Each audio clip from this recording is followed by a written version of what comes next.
Inicial: Carlos Drummond de Andrade, há 64 anos, um adolescente fascinado por papel impresso, notou que, no andar térreo do prédio onde morava, um placar exibia a cada manhã a primeira página de um jornal modestíssimo, porém jornal. Não teve dúvida. Entrou e ofereceu os seus serviços ao diretor, que era, sozinho, todo o pessoal da redação. O homem olhou-o, cético, e perguntou: e sobre o que pretende escrever? Sobre tudo. Cinema, literatura, vida urbana, moral, coisas deste mundo e de qualquer outro possível. O diretor, ao perceber que alguém, mesmo inepto, se dispunha a fazer o jornal para ele, praticamente de graça, topou. Nasceu aí, na velha Belo Horizonte dos anos 20, um cronista que ainda hoje, com a graça de Deus e com ou sem assunto, comete as suas croniquices. Comete é tempo errado de verbo. Melhor dizer, cometia. Pois chegou o momento deste quanto mais rabiscador de letras pendurar as chuteiras, que na prática jamais calçou, e dizer aos leitores um ciao adeus sem melancolia, mais oportuno. Creio que ele pode gabar-se de possuir um título não disputado por ninguém, o de mais velho cronista brasileiro. Assistiu, sentado e escrevendo, ao desfile de 11 presidentes da República, mais ou menos eleitos, sendo um biçado, sem contar as altas patentes militares que se atribuíram esse título. Viu de longe, mas de coração arfante, a Segunda Guerra Mundial, acompanhou a industrialização do Brasil, os movimentos populares frustrados mais renascidos, os ismos de vanguarda que ambicionavam reformular para sempre o conceito universal de poesia. Anotou as catástrofes, a lua visitada, as mulheres lutando a braço para serem entendidas pelos homens, as pequenas alegrias do cotidiano, abertas a qualquer um, que são certamente as melhores. Viu tudo isso, ora sorrindo, ora zangado, pois a zanga tem seu lugar mesmo nos temperamentos mais aguados. Procurou extrair de cada coisa não uma lição, mas um traço que comovesse ou distraísse o leitor, fazendo sorrir, se não do acontecimento, pelo menos do próprio cronista, que às vezes se torna cronista do seu umbigo, ironizando-se a si mesmo antes que outros o façam.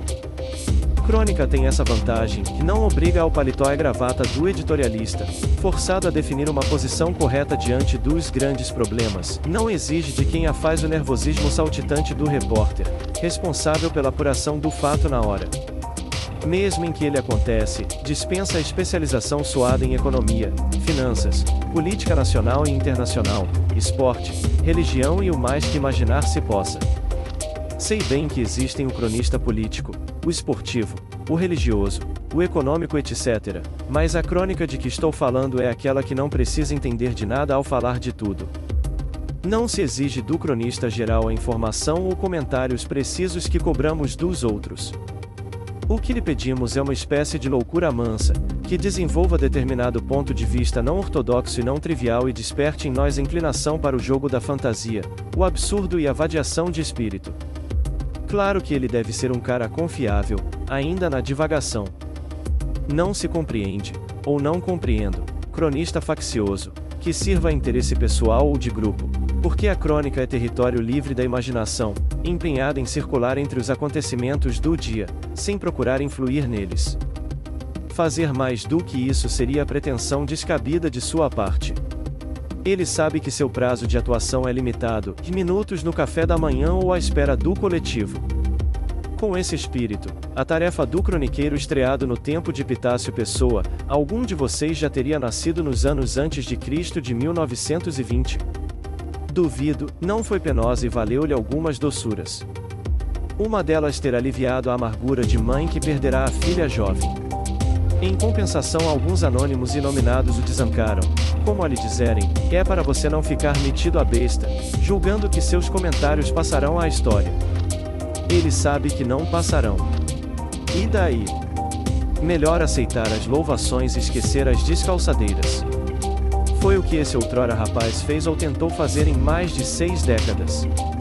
Em certo período, consagrou mais tempo a tarefas burocráticas do que ao jornalismo, porém jamais deixou de ser homem de jornal, leitor implacável de jornais, interessado em seguir não apenas o desdobrar das notícias como as diferentes maneiras de apresentá-las ao público. Uma página bem diagramada causava-lhe prazer estético, a charge, a foto, a reportagem, a legenda bem feitas, o estilo particular de cada diário ou revista eram para ele, e são, motivos de alegria profissional. Há duas grandes casas do jornalismo brasileiro ele se orgulha de ter pertencido do extinto Correio da Manhã, de valente memória, e o Jornal do Brasil, por seu conceito humanístico da função da imprensa no mundo. 15 anos de atividade no primeiro e mais 15, atuais, no segundo, alimentarão as melhores lembranças do velho jornalista. E é por admitir esta noção de velho, consciente e alegremente, que ele hoje se despede da crônica, sem se despedir do gosto de manejar a palavra escrita, sob outras modalidades, pois escrever é sua doença vital, já agora sem periodicidade e com suave preguiça. Ceda espaço aos mais novos e vá cultivar o seu jardim, pelo menos imaginário. Aos leitores, gratidão, essa palavra a tudo. A última crônica de Carlos Drummond de Andrade impressa em jornal foi Cial. Publicado no Jornal do Brasil em 29 de setembro de 1984, o texto aborda a trajetória do escritor como cronista. Drummond revela ao leitor sua paixão pela notícia e também pela escrita das coisas simples, corriqueiras, ao mesmo tempo, filosóficas. É com transparência e entusiasmo que o autor refaz seu percurso como cronista aliado aos acontecimentos do mundo. Assim, sua despedida dos jornais se tornou também um relato de sua história e de suas ideias sobre o gênero da crônica.